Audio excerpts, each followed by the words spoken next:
bed. This one doesn't even over. We're going to check it after we get it. So he was telling a story, and the granddaughter was sitting there feeling her cheek, and then coming over and feeling Grandpa's cheek. I know your grandma, or not yet. That came out wrong, didn't it? You will be one day, okay?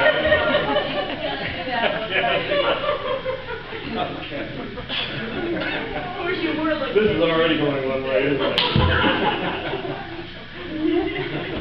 Anyway, I apologize for that. Okay, grandfather, let me go through this. So she was rubbing her own face and then rubbing Grandpa's face. And the story was going on, and you could tell she had a question on her mind.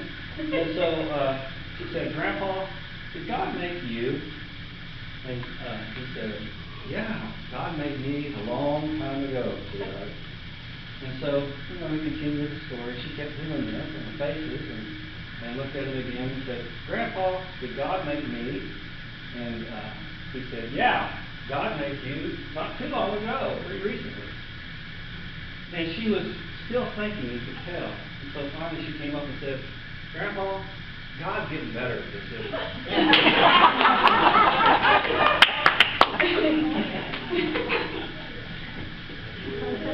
Okay. All right, so today, let's say our statements of being first. Together? I am a child of God. I am deserving of good in my life. I am accepting my good now. Good. I hope you all can accept our good now. Okay, well, I want to tell you a little bit about what happened this week because I'm still pinging a little bit.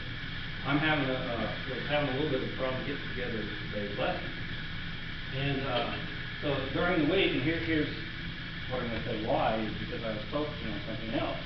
We had an overwhelming majority vote for our new building last week, and so I was getting down to it on getting the bid together and all this, and writing it off with Teresa's help, Teresa Johnson, the board member, but also in realty for many, many years. She helped me get the right forms and everything. We got it all together, and we finally got it out on Thursday. But I was sitting there focusing on that, and so I focused on numbers, which is pretty easy for me to do because I have an accounting degree with a minor in finance. So I have numbers I can really get into, yet numbers only tell you part of the story. Whenever in accounting, if anybody, we all look at accounting reports and things and think different things about them. But usually we think this is it, this is where we're at. But those numbers only tell part of the story. And we always have to remember that. Because accounting and finance, whenever something's written down, is only telling the history, what has happened in the past. And it doesn't tell you everything unless you know how to look at them real close. It doesn't tell you everything that's even involved in the past. Because you can have numbers in there that are reflecting like a one-time charge, a charge that you've owed for a long time that you charged off and make it look like you didn't make as much money, things like this. There's a lot of things in accounting and finance that you can sway to make it look one way or another. Now, I've always preferred to write books, and there are rules. I'm not saying there aren't rules. There are definitely rules. But I've always preferred to make my books look as much on the cash basis as possible. So, in other words, if you may be worth $1 million in your personal life, but if it's all hard assets and it's not liquid, then it's you gotta judge that and vary that a little bit. Okay. Now, if you have $1 million in cash, then you're definitely worth $1 million right now. So I'm looking at these numbers and I get caught up in them, and so when I try to write a spiritual message, it's kind of hard because the numbers don't tell the whole truth. They tell the truth with a small t. They tell data. But to have the truth with a capital T, you have to look at a lot of things. You have to look at what the consciousness is of that organization. Which, when we remember, if we remember, an organization is only a bunch of people. And so that's why wherever you have employment at, that you are that organization. We have to remember that. You are that organization. You're not just someone going in there and getting a paycheck. You may feel like it sometimes, but you're a lot more. The consciousness of the organization tells a lot about not only how they're reporting, but also where they're going. And that's key. So, I got caught up in the numbers, and I want to tell you a funny story that isn't that funny, but it caught me off guard because I just wasn't ready for it. I would have reacted different if I was ready for it. But Francie and I were going to lunch the next day after we sent this proposal in. And Tracy, you'll get a kick out of this. And so I called the guy. I was having trouble with the email here, getting emails out to board members and stuff, making sure they got the proposal and everything. So I called the guy and said, I just wanted to make sure that you got the proposal because you didn't text me back or anything, or email me back, and I was having trouble with my email, so I didn't know if it went through or not. He said, let me look, and I said, it's got 3 attachments, and he looked at it and said, yeah, I got it, and he looked at it for a second and said, is there a number missing? Now, you don't get that because you're not into numbers like me. But in other words, the bid we gave him, he thought that there, instead of so many digits, he thought there would be another digit added on. And so I started cracking up, and I said, I shouldn't have done that because I would have said yes. No, that building is only, I would have kept firm. But he just caught me off guard, and I thought that's funny. You have to be in numbers. Okay. Anyway, so today, though, we're going to talk about God's wagon. And I don't know how many people of you had a wagon when you were a child, or had a friend that had a wagon. Maybe you did. I didn't have a wagon, but I had a friend that every once in a while I would see that had a wagon. And that wagon was a lot of fun because, he would bring down his toys or whatever he had he wanted to play with in the wagon. We'd play with those. But more importantly to me was we'd play with the wagon itself. And that would usually lead to one of us pulling the other one. But what we'd be pulling each other to usually is to a hill where one would push and they'd jump on, and then you know how those wagons, the handlebar would come back and you'd be able to guide it from that? That was cool. Except when you went real fast and then spilled out, that's all right. It was worth the risk. So, having a little bit of trouble with getting this together, I went down to my office at home and found an envelope that I have with me today. I don't know if you remember, but quite a few months ago, I told you I was going through a bunch of stuff that we've been, for generations, been hauling around with us, that are mementos, pictures of family members and stuff. So I've been scanning them in, and so I can hold it on a disc instead of holding each piece. And so this one, though, I didn't throw away. It was for my grandmother. It was an envelope, and the only reason I kept it was because I wanted to look this up. It had 3 Bible verses on it, and it says less than 6 below it. So I wanted to look these up, and I never had. And so I thought, you know what? It would be a good thing to look at this for this lesson. So I did, and of course, it was perfect for today.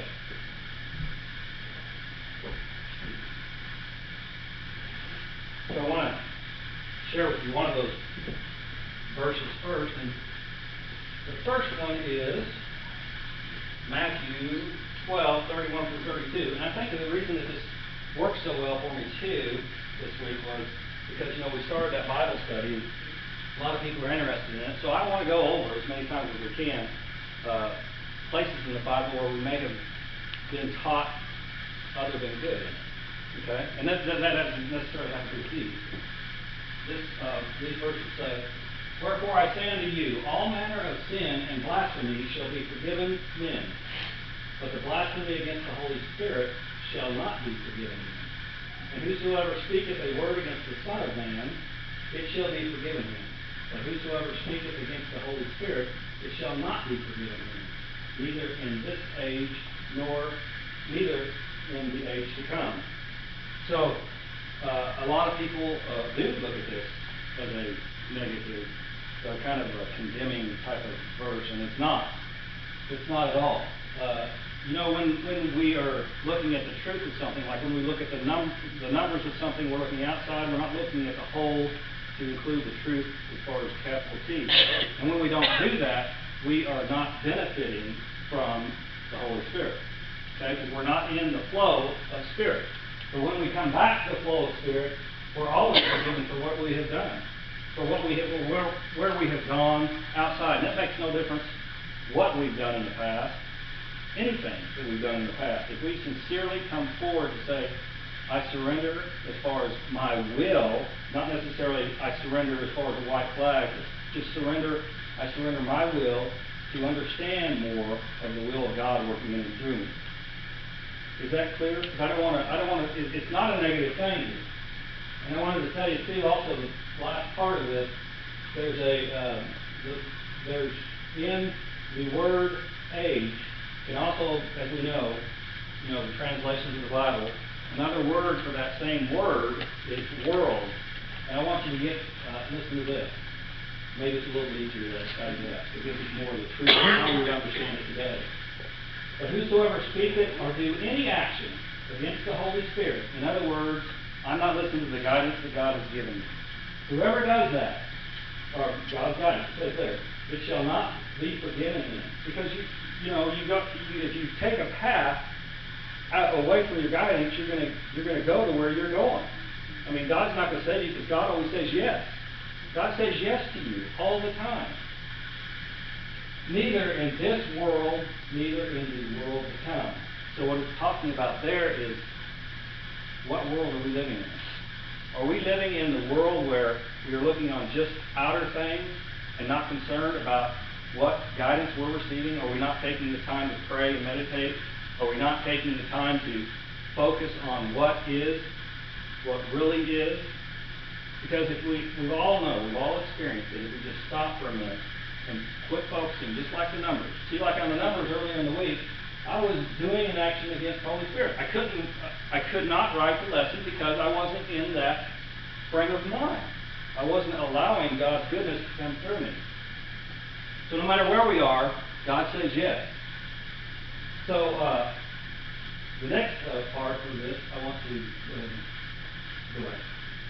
give you a quote from somebody that I'm going to have to tell you his story later, but Ernest C. Wilson, he was very big in Unity. He was around when Charles Fillmore was around, and he was pretty much the leader of I don't know if you've been in Kansas City, but the Unity Temple, it's on the plaza in Kansas City.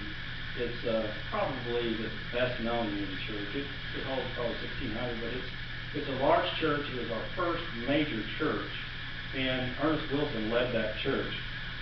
But he has some wonderful, wonderful guidance and wonderful insight to spirituality in this book that's called Master Class Lessons, and it was written in 1935. And what he said is, this is a good meditation for any of us. God in the midst of me is mighty. He guides and governs the thoughts of my mind, the feelings of my heart, and the acts of my life to establish joy, health, and bounty in my life and in my world. So, as long as we allow God to guide God's wagon, which is our life, then we will benefit and establish joy, health, and bounty in my life and in my world. So I really appreciate him, and he said, I don't know if any of you, however many of you have read Fillmore's book, but Fillmore has questions in the back for each chapter of his books, and Wilson did too, except they were at the first of the chapter, and then in the back of the books, he has the answers that he wanted you to get for those questions. And so it's good, it's no guessing like, well, Fillmore wasn't guessing, but it was, you'd have to go a little bit more within with Fillmore. Wilson was writing the answers black and white. And so he had a question for you on this area, and he said, it goes along with this lesson. Can we avoid our good? That's a good picture. Can we avoid our good? And then also, I want to say something too, that one thing that is not fair in me getting a lesson together late is to Francie, because she puts together a PowerPoint, and so I appreciate you getting it together so late and so quickly. But can we avoid our good? You own it. I figured that. Big. Can we avoid our good? And that's a question that, that in Christianity, a lot of people would stand up here, a lot of ministers would say, God isn't all good, so yeah, you can avoid your good. But here's the true answer from Spirit. He says, our good is inescapable, but sometimes our acceptance is delayed. Acceptance of it is delayed. Do you see that? It's up to us to accept our good. And there's a big difference between we're going down a road that we're being punished from instead of stop right here. We don't have to be punished anymore. We can accept our good right here and right now. This next story from the Bible illustrates that well. Illustrates how we can do, how we, no matter what life we have lived, we can go back to spirit at any time. And it's the last one that Grandma had written down on that envelope. I need my glasses to read. It's Luke, and as if you don't know, then you will know that Luke is the gospel that is the gospel of the people. So it's more of a social gospel than the other gospels, and that was 7:36 through 50.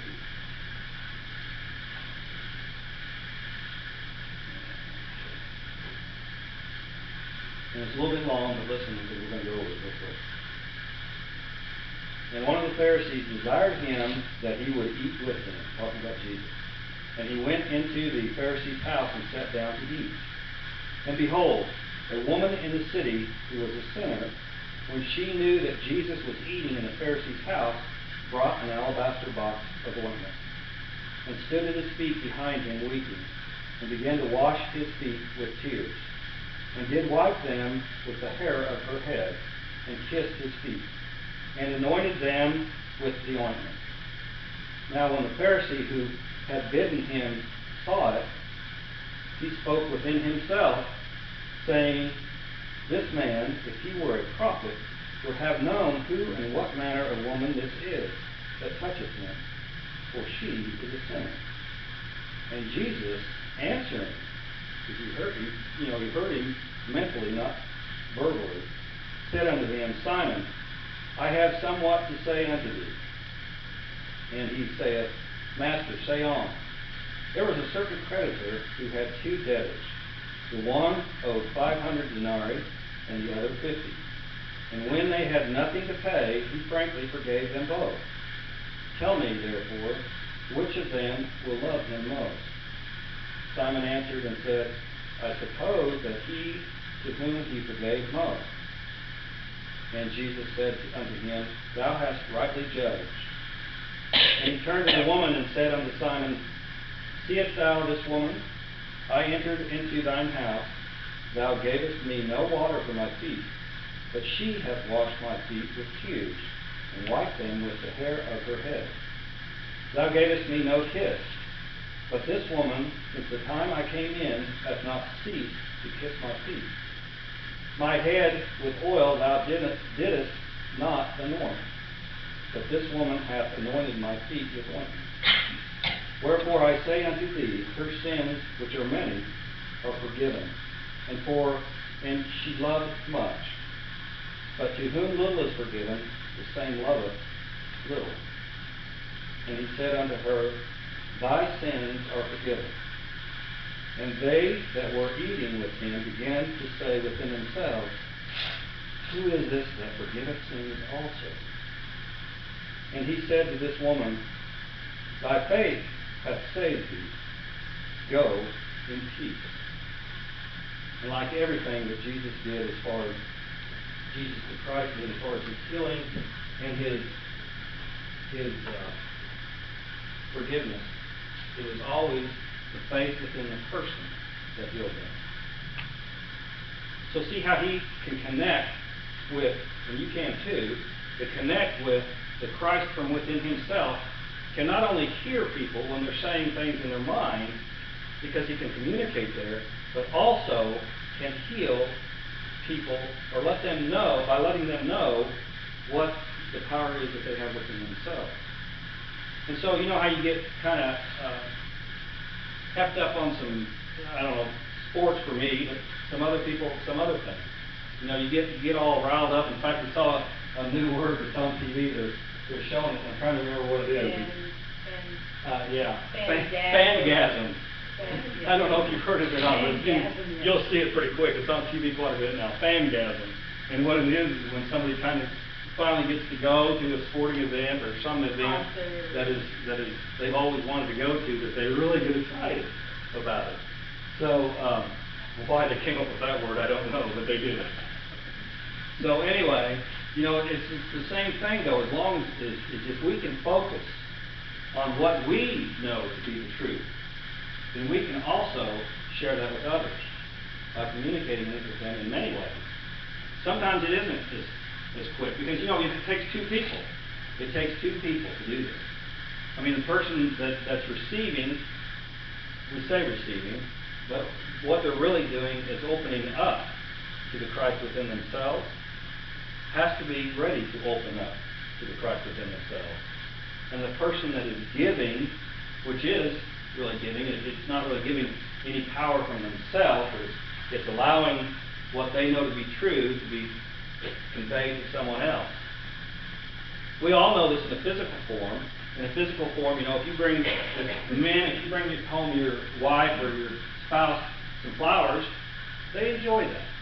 That's an outward appearance of your appreciation for that person. The same thing, though, can be done mentally and by other acts. So as we look within ourselves, we have to ask ourselves, are we following the truth within ourselves? We are always on God's wagon, but are we allowing God to guide us? Or are we taking the handle ourselves and guiding it and maybe turning it over down a hill? All of us can ask ourselves that question at any time. And the answer, when we look at it truthfully, will be where we're at right then. But whenever we answer that with a no, with a negative answer, you know, I'm not right now, at least we are recognizing where we're at the time. And then the shift can happen. But if we say yes, then we know that we're going that way anyway. We're continuing to allow God's guidance to guide us in our life. So either way, we win. Either way, we're forgiven from whatever we think that we have sinned or missed the mark or whatever you want to call it. You right now are a child of God and you have so much power within you to do anything that you want to do in life. Always know that God is blessing you now. Thank you.